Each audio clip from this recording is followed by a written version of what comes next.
Teman, selamat malam. Assalamualaikum warahmatullahi wabarakatuh. Sampai jumpa bertemu lagi di IG Live bersama aku, Eka Rahmawati. Nah, sesuai dengan tema yang mungkin kalian udah tahu nih dari judulnya gitu ya. Seribet apa sih beralih ke pembalut kain dan juga klodi. Nah, hari ini aku udah bersama dengan em, narasumber kita yaitu Mbak Vicky selaku founder dari Mama Berkelodi. Nah, sembari kita nunggu nih Mbak Vicky, coba ya aku invite lagi ya.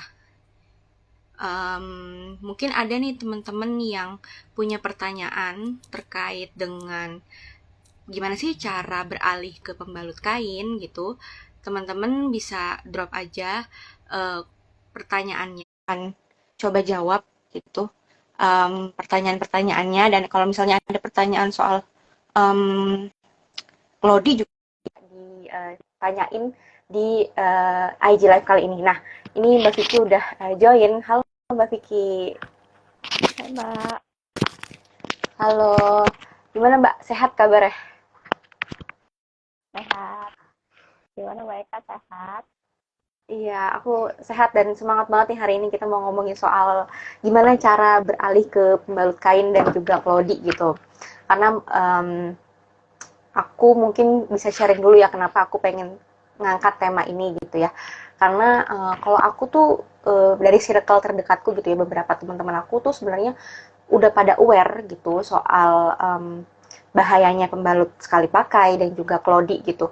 Cuma mereka ngerasa kayaknya kok menggunakan pembalut kain dan juga si klodi ini agak ribet gitu ya, karena harus mencuci, harus dirawat gitu supaya nggak cepat rusak dan lain-lain. Dan misalnya kayak temanku ada yang memang ibu bekerja gitu, ketika dia udah pulang ke rumah gitu, terus dia juga harus ngurusin pekerjaan rumah tangga dan juga ngurusin anaknya gitu. Dan ditambah dengan harus ngurusin klodi atau pembalut kain, itu kayaknya kayak nambah pekerjaan aja gitu buat dia. Tapi di satu sisi ada juga sebenarnya teman-teman nih di sini atau ibu-ibu yang sebenarnya mungkin di awalnya juga mengalami keribetan gitu ya, tapi karena dijalanin secara konsisten dan ngerasa kayaknya itu udah nggak jadi beban lagi gitu.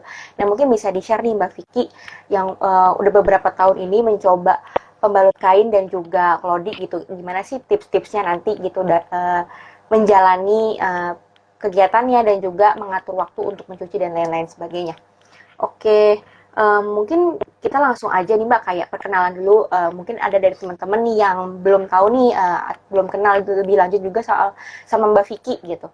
Bisa dijelasin kayak kegiatan sehari-harinya, terus komunitas apa yang Mbak jalani juga saat-saat ini gitu. Oke, thank you Mbak Eka. Hai, salam kenal teman-teman gitu. Aku Siti, seorang ibu rumah tangga saat ini, dan aku ada ini juga sih sebagai uh, praktisi zero waste gitu ya. Aku menerapkan zero waste di keseharianku dan di keluargaku itu semenjak tahun 2020.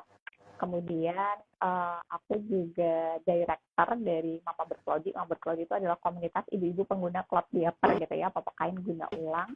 Terus aku juga ada di beberapa komunitas lain seputar lingkungan, dan juga aku kebetulan apa namanya adalah seorang praktisi kurikulum juga di salah satu startup pendidikan khusus untuk ibu-ibu gitu. Nah, oke, itu banyak banget nih kegiatan Mbak Vicky selain tadi ibu rumah tangga, ngurusin anak juga, dan beberapa komunitas dan peran-peran lainnya juga bikin kurikulum juga. Nah, kira-kira kayak mungkin sebagai pertanyaan awal gitu Mbak, udah berapa lama sih Mbak Vicky gitu beralih ke pembalut kain dan juga menularkan lah ya gitu ke anaknya gitu menggunakan klodi gitu. Itu udah berapa lama Mbak? Sebenarnya kebalik sih, bukan aku menularkan ke anakku tapi Oh anakku iya yang ya. menularkan ke aku. Jadi awalnya itu aku tahu tentang zero waste dan lain sebagainya itu dari Claude Diapre itu tahun 2020 ketika aku hamil anakku ya. Anakku sekarang usianya udah 3 tahun, dan sejak 2021 sampai 2023 itu anakku full pakai Claude sampai di umur 2 tahun kan. Sekarang udah tahun ini nggak pakai karena memang sudah toilet training, jadi sudah nggak pakai popok lah gitu.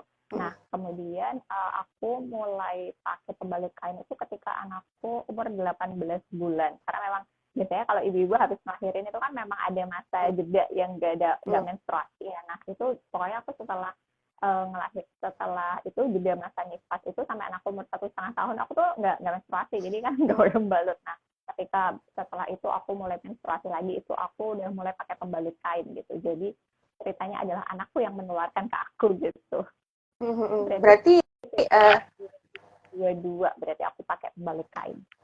oh berarti 2000, berarti ya udah setahunan lebih lah ya, udah pengen 2 tahunan lah ya. Tapi dulu tuh sebenarnya aku pertama pakai bukan pembalut kain, aku tuh pertama pakai menstrual cup. Cuman itu kayak bertahan 3 atau 4 bulan. Terus sebagai salah satu perempuan yang mengalami kram perut ketika menstruasi, nah pakai menstrual cup itu ternyata bikin aku ngerasa sakit yang luar biasa gitu. Bukan menstrual cupnya yang bikin sakit, tapi karena memang kram perut karena dapetnya itu, jadi nggak kuat kan, akhirnya aku beralih ke pembalut kain dan ya udah nyaman aja sampai sekarang. Jadi sampai sekarang bertahan di pembalut kain gitu. Oke. Nah, ada juga nih kayak beberapa pertanyaan gitu ya, kalau misalnya aku suka posting menstrual pad kain gitu. Ada beberapa orang nih yang ngerasa kayaknya takut nggak nyaman pakai pembalut kain karena di bayangan mereka pembalut kain itu tebel gitu. Jadi kayaknya takutnya nggak nyaman ketika duduk atau ketika lagi berdiri, beraktivitas, berjalan dan lain-lain. Nah, kalau dari Mbak Vicky sendiri, pengalaman Mbak Vicky gitu menggunakan pembalut kain itu apakah memang awalnya nggak nyaman atau memang sebenarnya nyaman-nyaman aja gitu? Kesan pertama ketika aku pakai pembalut kain itu adalah menyesal kenapa nggak dari dulu gitu. Kenapa nggak dari dulu pakainya gitu ya, karena dulu ketika aku masih pakai pembalut sekali pakai itu aku garis bawahi selalu mengalami yang namanya iritasi gitu. Even itu aku udah ganti 3-4 jam sekali, itu aku tetap ngalamin yang namanya iritasi. Jadi ketika dapet gitu ya udah perut kram gitu, terus ditambah harus iritasi, itu jadi kayak aduh ini kayak luar biasa banget menyesalnya gitu. Nah setelah beralih ke si pembalut kain ini, aku tuh sama sekali gak pernah yang namanya iritasi lagi gitu, dan sama nyamannya gitu, sama kayak pakai pembalut, dan nggak ya nyaman lah gitu, nggak tebel gitu kan, karena juga udah banyak banget brand pembalut di luar sana itu yang inovasinya tuh udah luar biasa banget lah, udah tipis banget itu ada gitu, bahkan sampai nggak kerasa kayak pakai pembalut itu ada gitu. Jadi sebenarnya tinggal pilihannya di kita sih mau mencari tahu atau enggak gitu. Dan sebenarnya step paling adalah coba aja dulu gitu. So, kalau memang akhirnya nggak nyaman kan ya udah gitu. Tapi nggak ada yang tahu loh kamu tuh beneran akan nggak nyaman kalau nggak nyobain gitu. Jadi kalau ini takut kalau nurutin takut nanti lama-lama keburu kita udah nggak menstruasi lagi nanti gitu. Iya bener. Kalau dari pengalamanku juga, aku udah dari tahun 2020 juga pakai pembalut kain. Sebenarnya aku belum pernah sih nyoba menstrual cup gitu. Cuma kalau aku ngerasanya bener, sama aku tuh problemnya ketika pakai pembalut sekali pakai itu suka iritasi, dan ya itu ya kayak suka lecet-lecet gitu ya di bagian selangkangan gitu. Jadi kayaknya setelah udah pakai pembalut kain tuh udah kayak terbebas dari itu semua, dan ngerasa aku kan juga orangnya kan nggak bisa diem ya gitu, maksudnya petakilan aja gitu. Jadi aku juga kayaknya nyaman-nyaman aja gitu pakai pembalut kain gitu. Maksudnya mungkin di awal pemikiran orang-orang itu kan cuma direkatkan pakai satu kancing kan gitu. Jadi mungkin orang mikirnya kayak takutnya kegeser atau takutnya nanti gampang bocor dan lain-lain. Cuma kalau misalnya kita pakainya juga bener gitu, bisa pakai mungkin underwear yang pas badan gitu ya, jadi nggak yang longgar-longgar ya, nggak bakalan kegeser-geser juga gitu. Jadi tetap nyaman-nyaman aja. Ya, Gitu. sama persis kayak dia sebenarnya. Bahkan lebih apa ya, menurutku kayak lebih lembut sih gitu, maksudnya nggak ada rasa yang aneh-aneh gitu di setelah pakai pembalut kain gitu loh.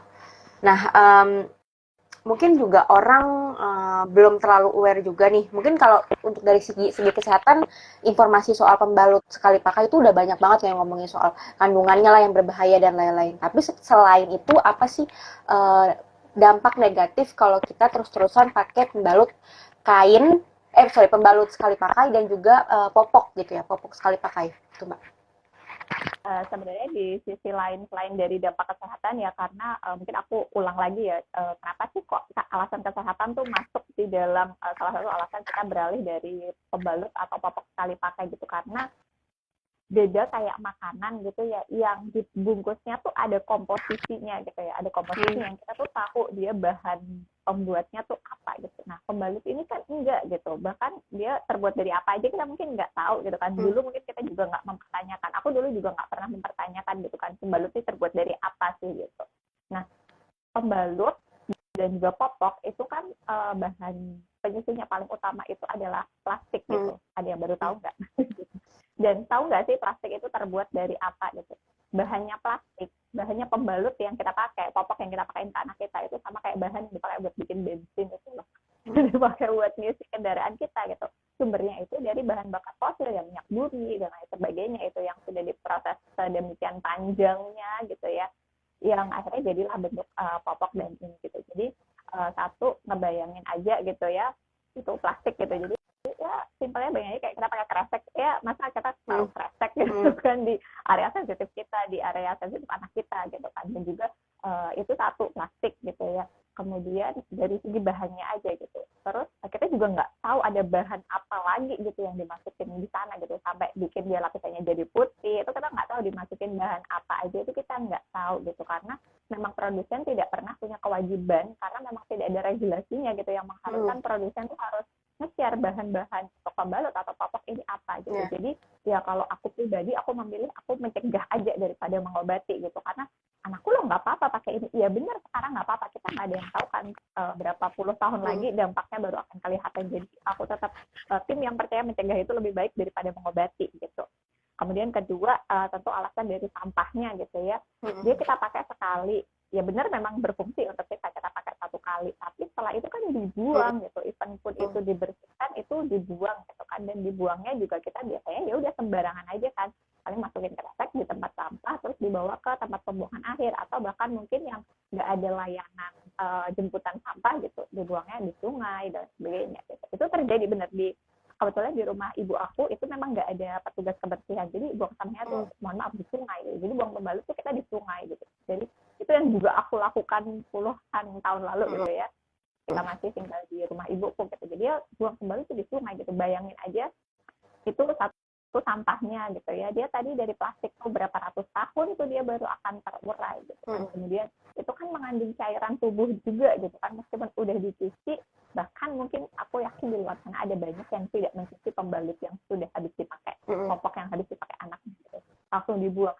Bayangkan itu ada cairan tubuh kita, cairan tubuh anak kita yang kita nggak tahu apakah kita menularkan penyakit atau enggak gitu. Itu sampai di perairan, jangan-jangan nanti airnya ngalir terus masuk ke sumber air yang jangan lagi kita minum gitu ya. Kira tuh harus jadi sampai sana gitu, kita nggak ada yang tahu gitu. Mungkin kalau kita nggak mau meninggalkan ini karena alah ngapain sih aku peduli sama orang lain, ya anggap aja kalau gimana kalau itu nanti sebenarnya dampak buruknya itu sampai ke diri kita sendiri gitu kan. Kita buang sampah sembarangan, dia limbahnya nanti mencemari air kita, tanah kita yang itu dipakai buat nanam makanan yang kita makan, air yang kita minum, itu kan sebenarnya sekompleks itu gitu. Jadi selain alasan tadi ya, alasan kesehatan, juga ada alasan lingkungan di situ gitu. Dan juga proses pembuatan produk-produk industri itu ya, dari bayangin dari bentuk minyak bumi gitu ya, minyak bumi yang dibor dari dalam bumi gitu ya, sampai jadi bentuk pembalut. Bayangin seberapa panjang, seberapa kompleks prosesnya gitu, dan seberapa banyak kerusakan yang terjadi dari proses yang panjang itu. Kebayanginnya aja sih pasti udah nggak karu-karuan banget lah itu gitu. Jadi ya kita ini aja lah, kayak sedikit ini ya, mungkin langkah kelihatan kecil gitu ya, cuma ganti pembalut, tapi percaya deh kalau itu dilakukan banyak orang gitu ya, itu sebenarnya akan terakumulasi dan akan jadi sesuatu yang besar gitu. Jadi perlu dilihat dari sisi sananya juga gitu. Iya, benar banget sih. Kayak tadi aku juga sempat cari-cari sih informasi kayak misalnya contoh popok kain aja gitu ya. Misalnya popok sekali pakai gitu ya. Terus kalau misalnya kita dalam satu hari misalnya anak kita ganti 4 sampai 5 kali popok gitu. Popok sekali pakai gitu. Nah, itu bisa dalam setahun aja tuh bisa 1.800 popok yang dihasilkan gitu. Nah, itu baru satu anak. Gimana kalau misalnya berjuta-juta anak lahir di dunia ini dalam setahun, itu kayak wah berapa triliun kali itu sampah popok sekali pakai, belum lagi juga pembalut sekali pakai yang dalam setahun kita bisa pakai ratusan pembalut sekali pakai gitu.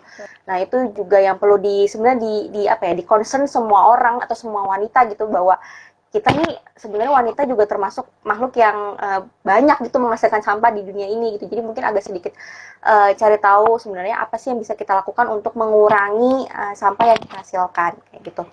Nah, mungkin yang juga jadi penasaran gitu ya. Mungkin dari pengalaman Mbak Vicky sendiri, apa sih tantangan ketika awal-awal mencoba pembalut kain dan juga Klodi untuk anaknya gitu? Tantangannya sejujurnya kalau di aku adalah apa ya, kayaknya nggak ada sih.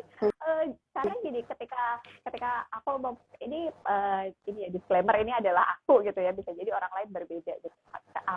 Ketika aku memutuskan aku beralih ke Lodi untuk anakku, kemudian aku pakai pembalut kain, itu ibarat aku sudah memutuskan dengan sadar gitu ya, aku sudah menimbang nanti aku akan perlu nyuci, aku nanti akan sedikit lebih repot gitu ya, nggak bisa langsung cuci buang gitu, tapi harus ya dengan segala prosesnya mencuci dan menjemur dan melipat dan lain sebagainya. Itu aku sudah menyadari itu di awal gitu. Jadi ketika akhirnya aku menjalani itu, ya udah aku enjoy aja gitu. Cuma memang kadang tuh ini sih kayak ngejawab pertanyaan dari orang-orang sekitar itu yang kayak kadang aku bosan, aku harus jawab lagi gitu, karena harus ditanya lagi gitu kan, kayak kamu makein apa buat anakmu aja, aku nggak pernah nanya, nggak pernah, ya udah nggak pernah ikut campur gitu. Kenapa harus mempertanyakan keputusanku untuk anakku dan diriku gitu? Kadang yang bikin agak lelah tuh di situ sih sebenarnya. Tapi ya udah dijalani aja gitu, karena pasti ada, karena memang pakai pembalut kain dan Klodi itu dalam tanda kutip di masyarakat mungkin dilihat aneh gitu ya, karena kok gitu asing gitu kan. Jadi ya udahlah, nggak apa-apa, dinikmati aja gitu. Tapi ada nggak sih Mbak, kayak misalnya mungkin pada saat mencoba pembalut kain tuh, misalnya Mbak Vicky mungkin coba beli 2 pembalut kain dulu, baru tapi sembari masih tetap pakai sedikit-sedikit pembalut sekali pakai gitu, atau langsung misalnya sekali belanja pada saat itu langsung misalnya 10 menspet kain gitu, atau gimana? Dulu tuh aku, karena tadi aku cerita awalnya aku adalah pakainya menstrual cup ya, jadi aku dulu tuh cuma punya 1 menstrual cup, terus kok kadang masih agak bocor, nah itu aku beli pembalut kain gitu kan buat ngedouble gitu, terus akhirnya aku nggak pakai mens cup, terus aku pakai pembalut kain, nah itu jadi udah punya gitu kan, jadi wah kayak kurang, ya udah aku beli lagi gitu. Jadi sebenarnya nyicil sih waktu itu ya, belinya tuh nyicil gitu. Dan memang saranku juga untuk teman-teman yang baru mau coba beralih ke pembalut kain, bisa coba dulu beli 1 atau 2 pieces dari satu brand, cobain dulu gitu. Kalau itu cocok nanti boleh lanjut beli agak banyak gitu ya untuk stoknya. Kalau misal kayaknya kok nggak cocok ya, coba brand lain gitu, karena cocok di aku belum tentu cocok di kamu gitu. Jadi beneran masalah pembalut dan Klodi ini tuh personal banget gitu. Jadi kalau ditanya rekomendasinya apa ya gitu, ya ini sih berdasarkan pengalaman aku, tapi nanti ketika kamu pakai belum tentu kamu akan nyaman gitu. Jadi memang solusinya adalah harus nyobain dulu gitu. Nah, biar nggak terlanjur beli banyak, ya belinya tuh 1 atau 2 pieces aja, coba dulu, kalau enak ya lanjut gitu, kalau nggak enak ya ganti, nggak apa-apa gitu. Betul. Karena juga brand-brand menstrual pad kain juga sekarang udah banyak banget gitu. Jadi tinggal kita mau atau enggak aja riset sedikit gitu, kira-kira mana nih ngebandingin yang oke buat kita dan sesuai dengan budget kita juga gitu.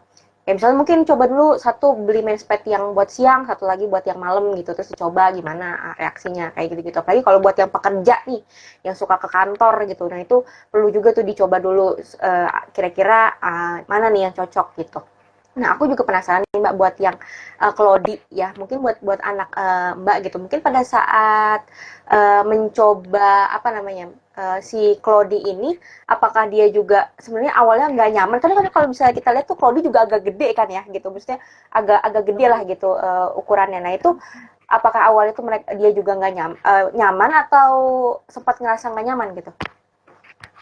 Kalau pengalaman di anakku sih alhamdulillahnya dia nyaman-nyaman aja gitu. Jadi pertama kali aku tuh sejujurnya kenal Klodi dan beli Klodi itu sejak aku hamil gitu ya. Tapi ternyata fakta di lapangan, pengennya sih dulu kan ketika anakku lahir langsung pakai Klodi dari newborn gitu kan. Tapi ternyata jadi ibu baru itu luar biasa sekali gitu kan. Jadi ditambah aku dulu juga masih kerja gitu kan, kerja 8 sampai 5 gitu kan. Terus jadi ya udah itu adaptasinya luar biasa. Jadi kalau dia yang udah aku beli dari aku hamil tuh baru aku pakein ke anakku ketika anakku umur 5 bulan gitu. Jadi sebenarnya anakku nggak perlu pakai Klodi dari lahir gitu. Jadi sempat ada masa kami pakai popok sekali pakai itu ada gitu, dan ya udah gitu aku memaklumi itu karena ada prioritas lain gitu kan. Mungkin kalau suka ibu-ibu komen di postingan aku yang tentang Claudie itu, aduh demi kewarasan aku nggak dia pakai Claudie gitu, aku pakai popok sekali pakai aja. Ya udah nggak apa-apa gitu, itu pilihan dan setiap orang berbeda, itu nggak apa-apa banget gitu kan. Karena aku juga pernah ada di fase itu gitu, aku memilih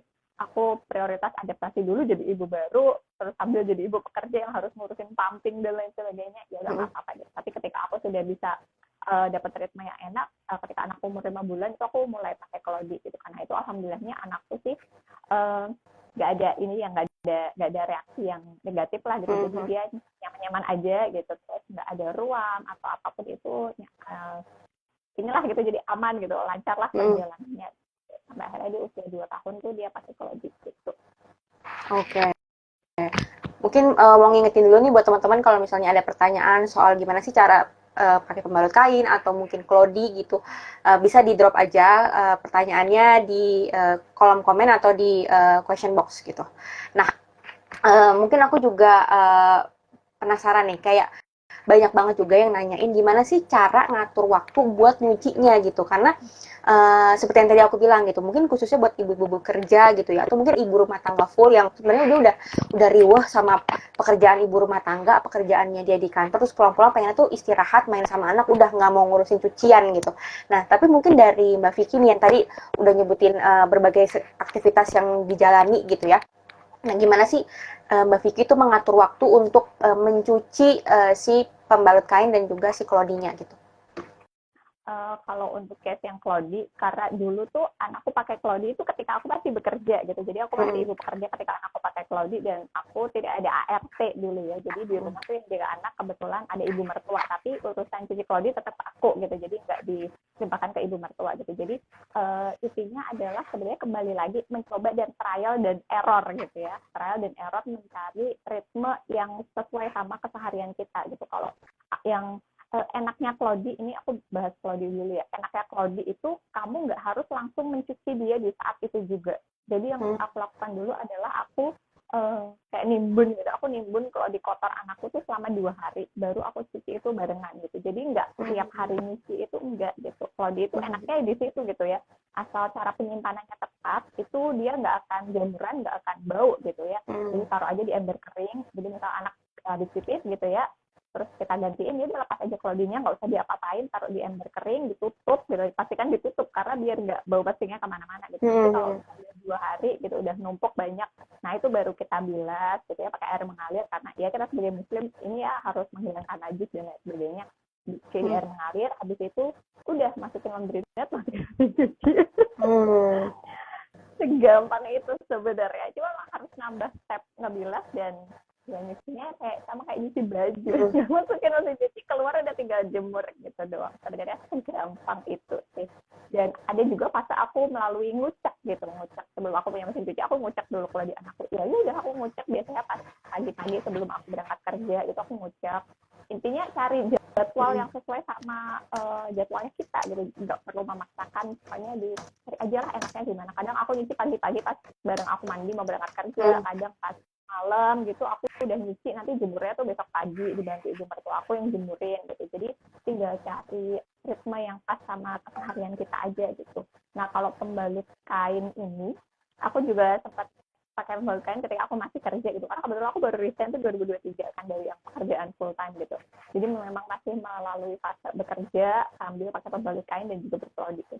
Nah kalau pembalut kain itu kalau misal di kamar mandinya memungkinkan untuk mencuci, ketika ganti itu dibilas aja pakai air mengalir gitu, terus simpan wet bag sampai rumah baru dicek beneran yang pakai sabun gitu. Atau kalau misal nggak memungkinkan, ya udah langsung digulung aja, ada darah nggak apa-apa, nanti sampai rumah langsung dicuci gitu. Jadi sebenarnya ada yang bikin ribet itu pikiran kita sendiri gitu, karena awalnya prakteknya itu sangat banyak sekali hacks dan juga tips yang bisa diterapkan gitu. Tinggal kita mau cari infonya, mau cari idenya, mau cari caranya atau enggak gitu kan. Jadi kembali lagi bukan bisa atau nggak bisa, tapi mau atau nggak mau kayak gitu sih Mbak Eka.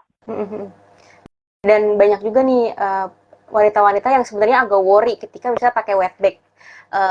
itu beneran baunya nggak keluar tuh, takutnya ngeganggu seisi ruangan apa segala, padahal kan sebenarnya kalau di bahkan di deskripsi produknya aja tuh udah dikasih tahu bahwa ini tuh nggak bakal nggak bakal membuat si pembalut itu mengeluarkan bau-bau yang aneh-aneh gitu, karena udah dilapisi dengan bahan-bahan yang udah dijamin nggak bakal aneh-aneh gitu baunya gitu.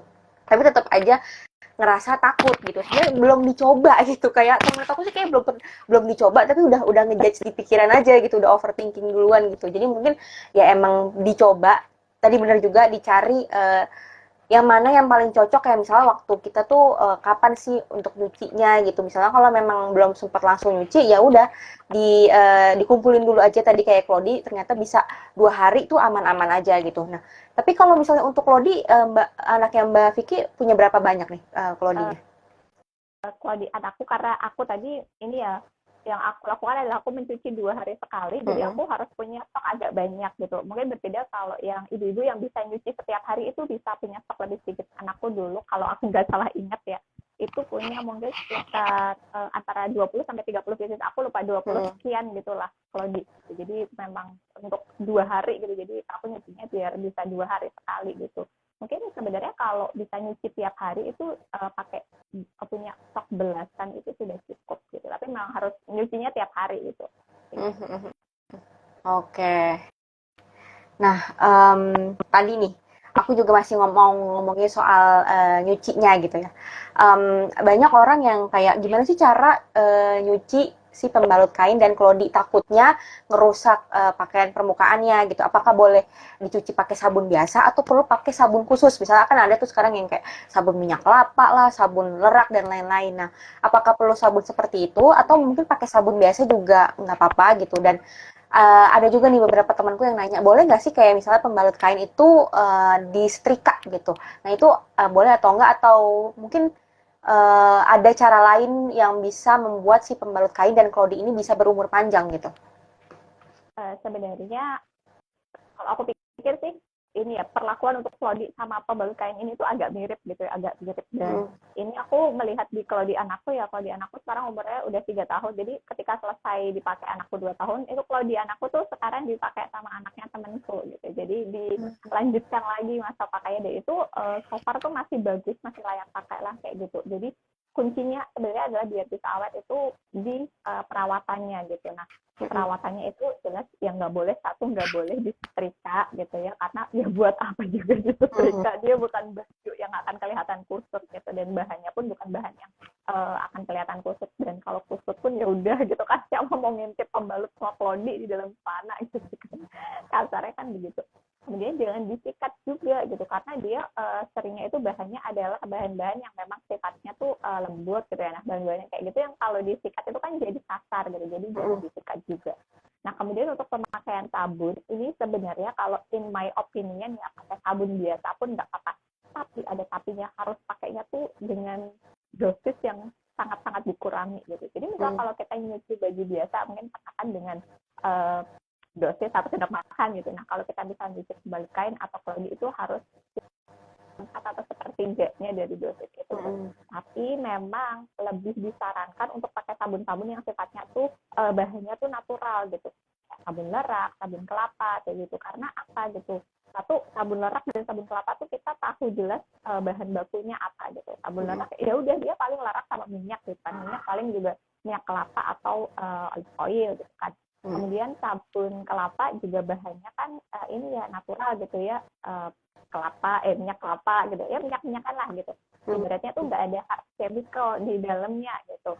Kita bisa tahu apa saja kandungannya gitu. Nah, ibarat tuh gini, kita mau menghindari bahan-bahan toksik dari pembalut dan namanya popok, tapi kita pakai sabun yang kita juga nggak tahu bahannya ada apa gitu kan, jadi kayak muspro gitu ya, kayak sia-sia gitu. Jadi ya udah, kita tuh mau kita mau memutus rantai toksin itu dari tubuh kita ya sekalian aja gitu, udah pakai pembalut, udah pakai Claudie, ya udah sekalian, gak usah pakai sabun-sabunan komersil gitu yang kita tuh juga nggak tahu bahannya apa gitu.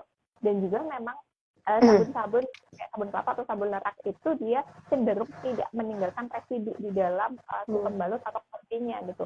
Karena ketika aku ambil contoh Claudie ya, karena kalau case bocor tuh lebih sering di Cloudy karena kan dia nampung pipis tuh kan banyak gitu kan cairannya. Kalau pembalut kan yang ditampung kan apa namanya darah tuh nggak terlalu yang heboh kayak cairan pipis gitu. Nah Cloudy itu kalau dia ada banyak residu deterjen di dalam si Cloudy-nya ini itu akan bikin dia jadi gampang rembes. Jadi kayak nggak bisa nyerap gitu loh. Jadi memang salah satu alasan kenapa disarankan pakai sabun yang dalam tanda kutip natural ya kayak sabun merah atau sabun kelapa itu karena memang itu biar kita menjaga dia daya serapnya tuh tetap oke gitu. Karena ketika ya mungkin kalau case terpaksa gitu lagi liburan nggak ada sabun lerak atau nggak ada sabun kelapa atau misalnya mudik gitu sabunnya habis ya nggak apa-apa sekali itu nggak apa-apa gitu ya case bahkan ada ibu-ibu yang pernah nyuci kalau dipakai apa sabun cuci piring tuh itu ada gitu. Nah, case darurat ya nggak apa-apa gitu nggak apa-apa karena kan kita tidak melakukan itu setiap hari jadi ya nggak apa-apa lah sekali-kali itu kita ya benar mungkin kita berjodoh dan lain sebagainya tapi kita juga harus tetap fleksibel gitu ya nggak yang kaku banget lah harus pakai sabun lerak ya kalau nggak ada terus disuruh pakai apa gitu. Iya benar, harus disesuaikan juga sama kondisi juga ya tadi. Kalaupun misalnya memang belum mau untuk beralih ke sabun-sabun yang natural tadi gitu. Tadi bisa ikutin juga nih sarannya Mbak Vicky. Mungkin kalau bisa pakai sabun konvensional ya jangan sebanyak kita nyuci baju gitu, pakai apa nuangin sabunnya gitu, tapi mungkin dikurangin tadi mungkin setengah atau sepertiganya dan lain-lain.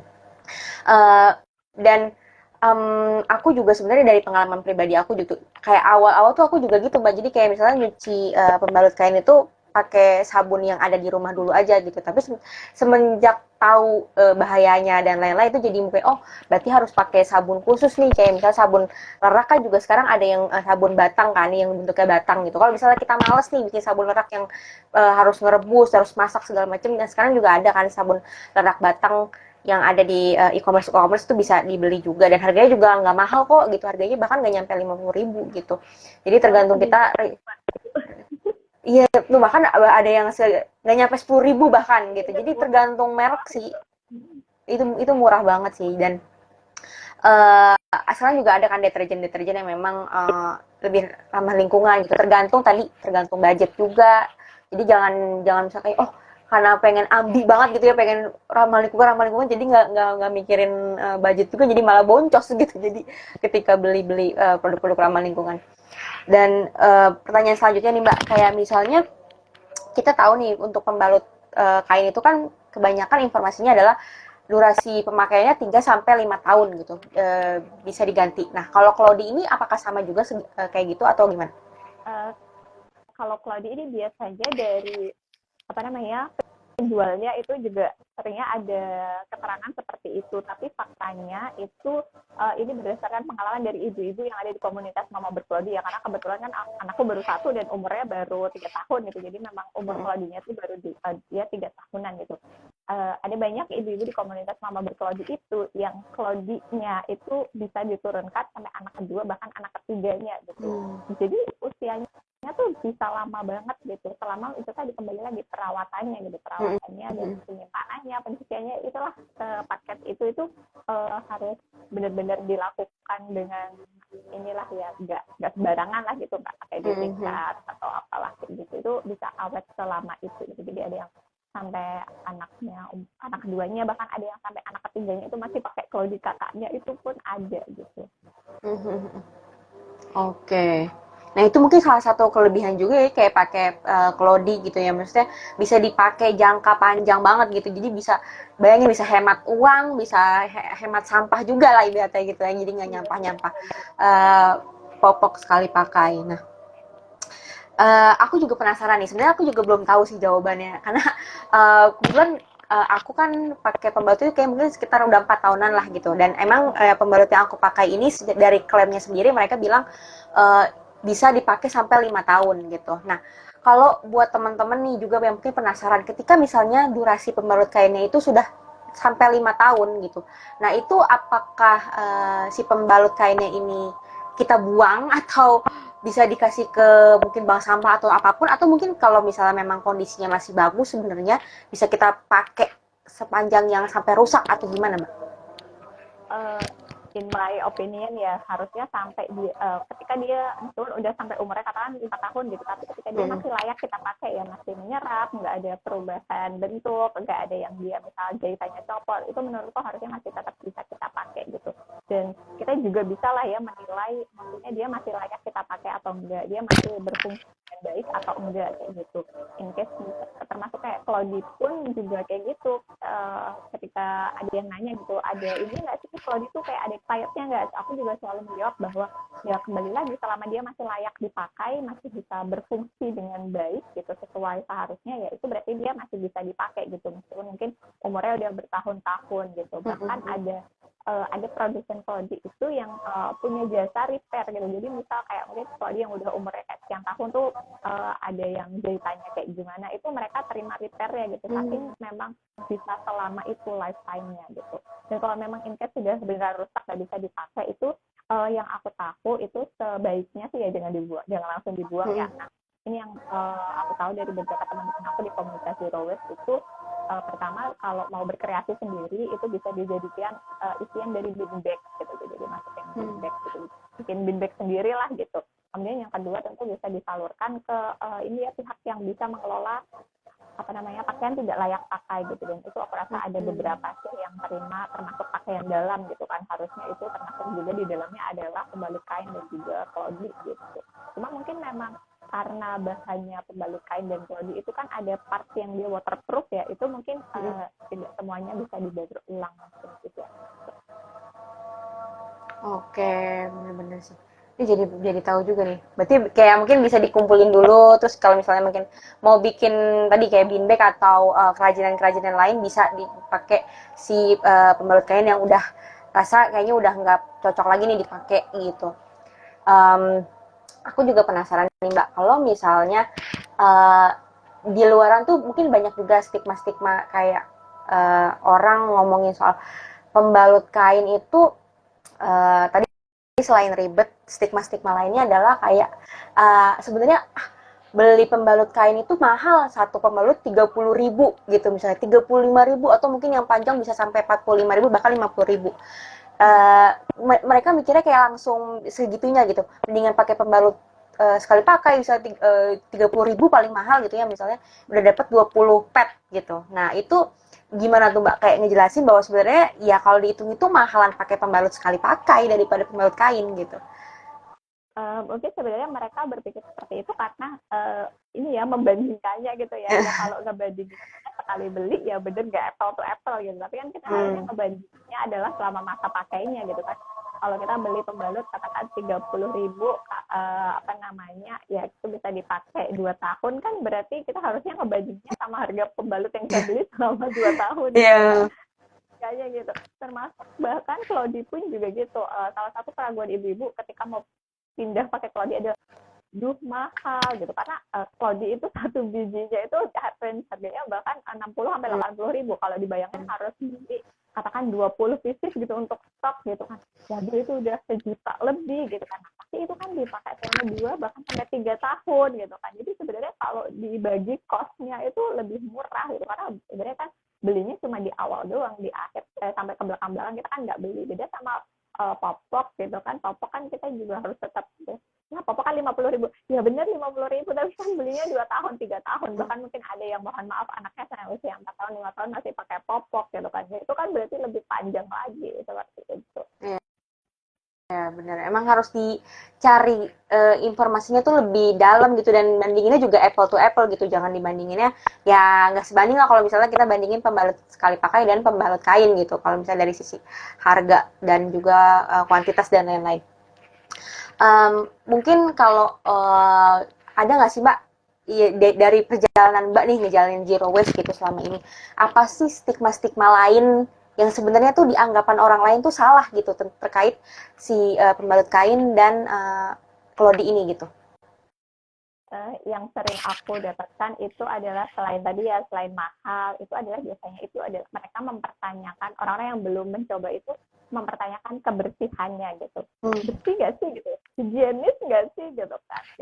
Itu darahnya beneran bersih, emang itu bekas pipis atau bekas BAB-nya beneran bersih gitu kan. Nah sebenarnya sebagai, kalau aku melihat pertanyaan seperti itu adalah hal yang bagus gitu ya dari sisi kita sebagai calon konsumen itu mempertanyakan itu gitu. Nah, disayangkannya adalah kenapa mindset seperti itu tidak dipakai juga kepada si pembalut kain dan popok sekali pakai gitu. Pembalut kain sama popok sekali apa Claudia aja kamu pertanyakan kayak gitu. Nah, kenapa kamu nggak mempertanyakan itu ke pembalut biasa gitu ya, pembalut sekali pakai dan popok sekali pakai gitu. Emang iya pembalut sekali pakai itu higienis, emang iya yakin bersih Hmm. gitu kan. Kenapa pertanyaan yang sama tidak dilontarkan, itu sayangnya sih seperti itu ya. Jadi itu sih yang aku sering ini tentang kebersihannya gitu. Higienisnya sih bersih nggak sih gitu, kayak dia meragukan, ya itu wajar sih, menurutku wajar banget pertanyaan seperti itu. Apalagi kan memang pembalut sama Claudia itu ditaruhnya di area yang sensitif gitu kan, area intim gitu. Jadi wajar sih orang mempertanyakan itu gitu. Tinggal ya memang harus mengedukasi terus sih ya. Iya benar.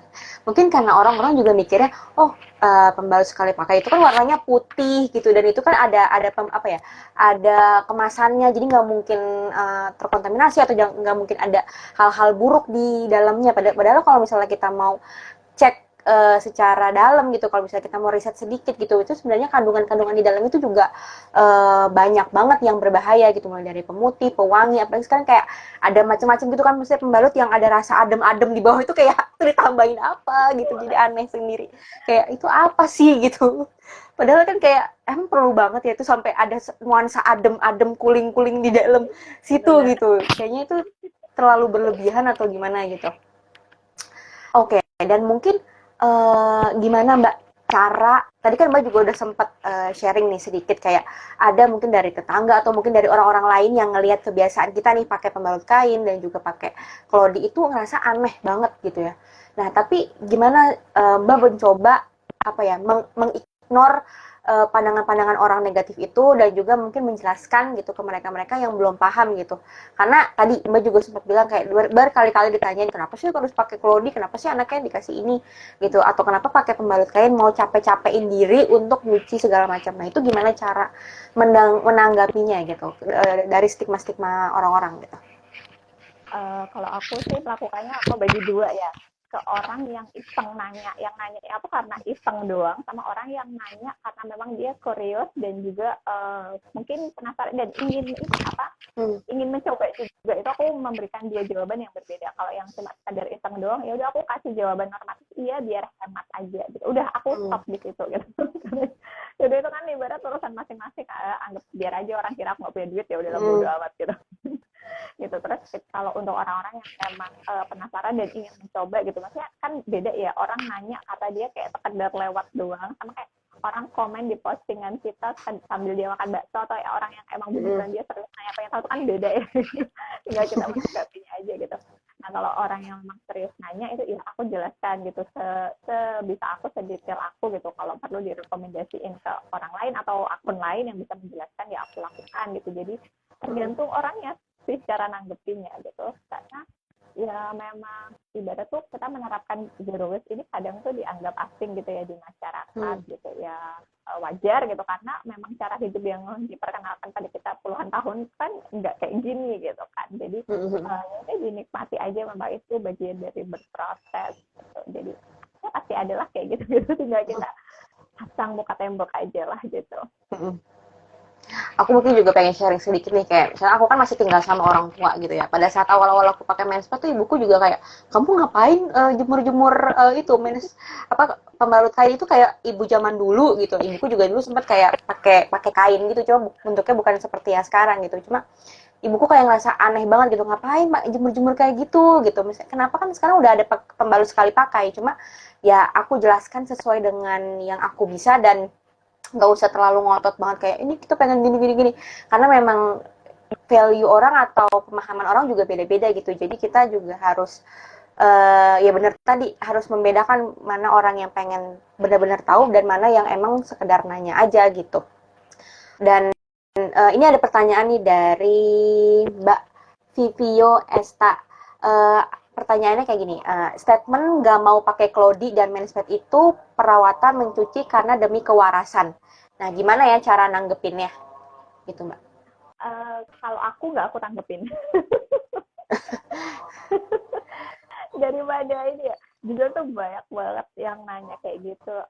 Dan aku terakhir tuh kan ini ya punya konten tentang Claudi gitu di TikTok aku itu lumayan banyak yang nonton gitu kan, hampir 600.000 orang yang nonton. Dan kalau FYP itu aku biasanya nggak berani buka kolom komen karena aku pasti menemukan statement-statement kayak gitu. Aduh, demi kewarasanmu gitu. Aduh, aku demi kewarasanku. Ya udah gitu kan, itu kan pilihanmu. Aku kan tidak memaksa gitu kan. Aku juga nggak mengharuskan. Aku hanya memberitahu, mengajak, namanya orang ngajak kan, kalau yang diajak mau ya alhamdulillah. Kalau nggak mau ya udah gitu kan, nggak ada paksaan gitu. Jadi aku biasanya tidak menanggapi. Ketawa aja. gitu. Karena Iya. itu kan prioritas orang memang beda-beda, nggak bisa dipaksakan. Mungkin memang apa namanya, orang-orang yang merasa kewarasannya tergantung dengan ABCD seperti yang itu adalah ya memang mungkin masih prioritasnya tuh masih yang lain, memang mungkin belum dibukakan hatinya aja gitu. Jadi aku kadang tuh kalau habis upload konten gitu ya bismillah gitu ya, semoga ada orang yang dapat manfaatnya. Kalaupun misalnya namanya orang ngajak kan ya, kalau yang diajak nggak mau kan ya nggak bisa maksa ya, tinggal berdoanya semoga dilembutkan hatinya suatu saat dapat hidayah atau apa gitu kan. Iya benar. No hard feeling lah gitu, karena kalau yang seperti itu ditanggapi dan dipikirin itu aduh capek gitu. Lebih banyak yang harus kita pikirkan gitu, jadi udahlah biar lewat aja gitu. Tanggapi. Iya benar sih. Karena ya again kayak misalnya kita nih yang suka bikin konten-konten soal lingkungan itu sebenarnya ini kita cuma membangun awareness aja gitu. Kalau misalnya ada yang tergerak, alhamdulillah. Kalau misalnya memang belum yakin atau misalnya memang merasa kayaknya belum siap dirinya gitu, ya udah gitu. Nggak jangan juga, kadang-kadang kan suka ada ya komen-komen yang ngegas gitu ya di komen gitu, misalnya kayak iya ini ngerepotin diri sendiri lah bla bla bla. Ya udah, itu mungkin diri kamu, mungkin memang banyak hal yang kamu harus kerjakan di hari-hari kamu gitu. Jadi ngerasa emang belum saatnya untuk beralih ke pembalut kain dan Claudi gitu. Jadi ya udah santai aja gitu. Mungkin pertanyaan terakhirku nih Mbak, kayak apa sih tips untuk pemula yang mau beralih ke menstrual pad kain dan Claudi untuk anaknya gitu? Tipsnya adalah yang pertama berani aja coba dulu gitu. Kemudian yang kedua adalah coba cari ini support system gitu ya, support system. Tentu support system yang utama adalah diri kita gitu ya, dengan kita membekali diri dengan ilmu gitu ya, cari tahu dulu cara perawatannya, bagaimana ABCD-nya lah gitu, sebelum akhirnya memutuskan membeli gitu dan mencoba. Nah yang kedua bisa cari support system yang berupa mungkin entah teman yang sudah pakai duluan gitu untuk jadi ya teman chit-chat gitu kan, sambil berkeluh kesah bersama gitu kan, atau bisa juga cari komunitas seperti itu. Nah kalau yang Claudi ini kita juga perlu membangun support system dengan keluarga yang tinggal satu rumah gitu, terutama pasangan gitu kan, apalagi kayak ibu-ibu gitu, kita kan yang ibu rumah tangga ini kadang kan dananya itu didapat dari pak suami gitu, jadi kita juga harus ATC dulu dari pak suami gitu, karena investasinya kan lumayan gitu. Jadi memang perlu bangun support system untuk yang sesuai kebutuhan kita gitu. Kalau yang dirasa punya teman curhat aja gitu cukup, kalau yang dirasa nggak cukup ya coba cari komunitas gitu, atau mungkin bisa belajar di kelas online tuh, kadang kan nanti ada ketemu orang-orang yang satu sisi lah kayak gitu. Dan yang ketiga adalah konsisten aja gitu. Pasti akan ada masa-masa nggak enaknya gitu, tapi ya udah dilewatin aja gitu. Itu badai pasti berlalu kok gitu ya. Sama kayak ketika kita memulai kebiasaan baru atau mencoba hal baru lainnya, itu kan pasti ada masa adaptasi gitu ya, termasuk ketika pakai Claudi atau menstrual pad itu juga pasti akan ada masa adaptasi, tinggal kita hang in there aja lah gitu. Nanti akan ada kebaikan yang insya Allah kita terima kok gitu. Ya, jadi jangan kayak misalnya baru sehari, 2 hari nyoba udah nyerah, kayaknya emang gua kayaknya nggak cocok deh pakai menstrual pad kain gitu. Jadi jangan kayak gitu. Mungkin oke, minggu ini atau bulan ini belum berhasil, coba di bulan kedepannya lagi, atau disesuaikan aja lah sama kemampuan kalian. Nah, tadi aku juga tertarik nih Mbak. Tadi Mbak juga sempat mention kalau harus didiskusikan juga sama pasangan gitu ya, kalau misalnya memang udah punya pasangan gitu. Gimana sih Mbak mengkomunikasikan atau ngomong ke suami Mbak gitu, kayak pengen deh anak kita tuh dipakein Claudi aja, karena ya tadi satu Claudi aja itu biayanya ada udah sampai 60 ribuan itu satu. Dan ada juga pasangan yang langsung kayak ngejudge kayak, ya ngapain sih kamu ngeribetin diri sendiri, itu kan malah jadi nambah pekerjaan kamu misalnya, malah nambah capek kamu gitu. Nah itu gimana cara komunikasinya? Karena aku juga sempat ngobrol gitu sama Mbak Andini Miranda. Mungkin Mbak tahu ya yang 021 Suara Sampah gitu. Beliau ketika pengen mencoba beralih ke kehidupan zero waste gitu, termasuk beralih untuk mencoba mengubah popok sekali pakai untuk anaknya, itu dia bikin presentasi dulu ke suaminya. Jadi kayak dijelasin dulu, ini loh sampah popok di Indonesia segini gini gini gini. Jadi dijelasin secara menyeluruh, baru si suaminya tuh ngerasa kayak, oh kayaknya emang urgent itu nih, kita harus mengurangi sampah-sampah gitu. Nah itu pada saat komunikasi sama suaminya gimana, Mbak? Kalau yang aku lakukan dulu ke suamiku adalah ya aku cerita aja biasa gitu, kayak ketika lagi santai gitu ya, bukan pas lagi momen tegang gitu, aku cerita aja kan, oh, kayaknya mau pakai ini deh gitu, pakai Claudie gitu, oh, beli pampers kayaknya mahal ya 2 tahun gitu, lalu cerita kalau gitu lah. Respon suamiku kala itu sih, kebetulan ini suamiku ya, nggak tahu suaminya ibu-ibu yang lain gitu, adalah ya udah nggak apa-apa, asal pokoknya aku nggak mau ikutan nyuci, harus kamu aja pokoknya yang ngurus, ya udah gitu. Pokoknya kan syaratnya cuma itu doang, ya udah nggak apa-apa, aku terima syaratnya gitu. Ya memang akhirnya sampai anakku 2 tahun pun memang beliau nggak pernah nyuci atau apa gitu, tapi mungkin kalau menggantiin itu ya bisa lah bantuin gitu. Jadi sebenarnya kalau tips atau triknya itu adalah yang kenali pasangannya masing-masing gitu kan, karena aku yakin setiap orang pasti kan ada caranya ini ya, bagaimana kita bisa masuk ke tiap-tiap orang gitu, apalagi ini kan suaminya gitu, Bu, udah bersama puluhan sekian tahun gitu kan, harusnya tahu lah gitu Kak gimana cara bisa mempengaruhi suaminya gitu. Kalau memang ternyata suaminya tipe yang seperti tadi Mbak Andini yang harus dikasih presentasi dan lain sebagainya, ya it's okay gitu, karena kalau case-case tertentu aku kadang juga bikin presentasi ke suamiku gitu kan, kalau case-case yang memang agak berat gitu. Tapi kalau memang bisa dibicarakan sambil ngopi gitu ya, suaminya habis digigitin gitu ya, nggak apa-apa gitu. Jadi ya kenali lagi pasangannya gitu kan, gimana cara biar pasangannya bisa terima itu momen-momen seperti apa itu kan, aku yakin ibu-ibu yang paling tahu lah pasangannya masing-masing kayak gitu. Iya benar, kayak gimana nih cara mengkomunikasikan ke pasangan. Jadi kita harus cari tahu juga ya, gimana sih cara mengkomunikasi ke pasangan kita tuh enaknya seperti apa gitu. Oke, mungkin ya, terakhir nih Mbak, kayak Mbak kan tadi sempat bilang Mbak juga ini ya apa pengurus Mama Berkelodi. Mungkin buat ibu-ibu yang nonton IG Live ini ngerasa kayaknya butuh apa ya namanya komunitas nih, gabung ke komunitas Mama Berkelodi. Nah di Mama Berkelodi itu kegiatannya apa aja, dan mungkin bisa sharing-sharing apa aja gitu di sana. Mungkin ada grup WhatsApp-nya atau Telegramnya gitu. Jadi di Mama Berkelodi ini kami adalah komunitas khusus ibu-ibu pengguna Claudia atau Cloud Diaper, yang faktanya sebenarnya ada bapak-bapak loh membernya. Oh iya. Ada bapak membernya itu. Tapi nggak apa-apa lah, namanya tetap Mama Berkelodi gitu. Jadi kami memang fokus utamanya sebenarnya adalah mengedukasi gitu ya. Jadi kami ada kelas edukasi untuk ibu-ibu gitu, atau untuk ya siapapun lah yang belum ibu-ibu juga nggak apa-apa ikutan gitu, yang mungkin mau kenalan, cari tahu tentang Claudi, atau mungkin udah pakai Claudi tapi ngerasa aku ada hambatan ini nih, kayak mau cari caranya, mau cari yang bener tuh gimana sih perawatannya, itu juga bisa ikut kelasnya itu. Dan kelasnya biasanya kami laksanakan setiap 3 bulan sekali, dan itu kelasnya tuh gratis gitu ya, jadi dulu bebas deh itu bisa ikut gitu, dapat materi, dapat sesi Q&A juga sama tim Mama Berkelodi yang memang sudah ini ya, maksudnya sudah lebih dulu pakai Claudi gitu, jadi insya Allah bisalah menjawab pertanyaan dari ibu-ibu gitu.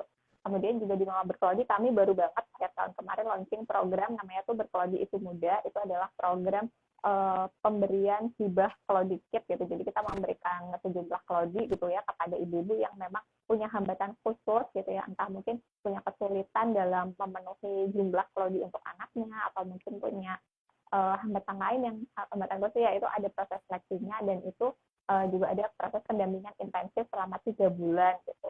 Itu program terbaru dari Mama Berkelodi gitu. Kemudian kami juga ada support group di Telegram. Alhamdulillah sih sejauh ini ada 600 sekian membernya gitu. Jadi di sana bisa ngobrol-ngobrol sesama ibu-ibu pengguna Claudi biar nggak ngerasa sendirian gitu. Jadi kalau mau nanya tuh di sana nanti akan ada banyak lah yang bisa sharing berdasarkan pengalamannya gitu. Termasuk kalau Claudi anaknya udah nggak dipakai juga bisa di pre-love di sana gitu. Kadang termasuk aku dulu juga kalau di anakku tuh ada banyak yang pre-love gitu. Karena ya masih layak ya, nggak apa-apa kan, bisa kita perpanjang umur paketnya gitu. Saya juga ada sesi IG Live biasanya sharing-sharing bahas isu-isu seputar lingkungan gitu sih Mbak Eka gitu. semoga nanti kedepannya akan tahun ini insya Allah sih akan ada beberapa program baru yang ingin di launching, semoga nanti lancar jadi bisa memberikan manfaat ke lebih banyak ke ibu gitu. Nah, itu banyak banget nih kegiatan dari Mama Berkelodi. Mungkin buat teman-teman nih yang uh, penasaran Mama Berkelodi itu seperti apa, bisa follow aja IG-nya dan bisa gabung juga ke Telegramnya tadi. Dan terima kasih banget Mbak Vicky udah sharing-sharing pengalamannya soal menggunakan menstrual pad kain dan juga Klodi. Aku juga jadi banyak belajar banget nih soal Klodi khususnya gitu ya, karena aku belum punya anak sih, belum nikah udah punya anak, cuma kayaknya perlu juga belajar-belajar soal ini gitu, mungkin ketika one day ketika aku udah punya anak jadi tahu ya basic-basic ilmunya. Sekali lagi terima kasih, sukses terus buat kegiatan Mama Berkelodinya, sehat-sehat juga buat keluarga kecilnya, dan terus semoga kita bisa silaturahmi terus ya Mbak di grup kita gitu ya. Makasih banget Mbak untuk waktunya. Sehat-sehat terus. Ya, terima kasih Mbak Ika. Dadah. Dadah. Makasih juga teman-teman. Terima kasih yang sudah nonton.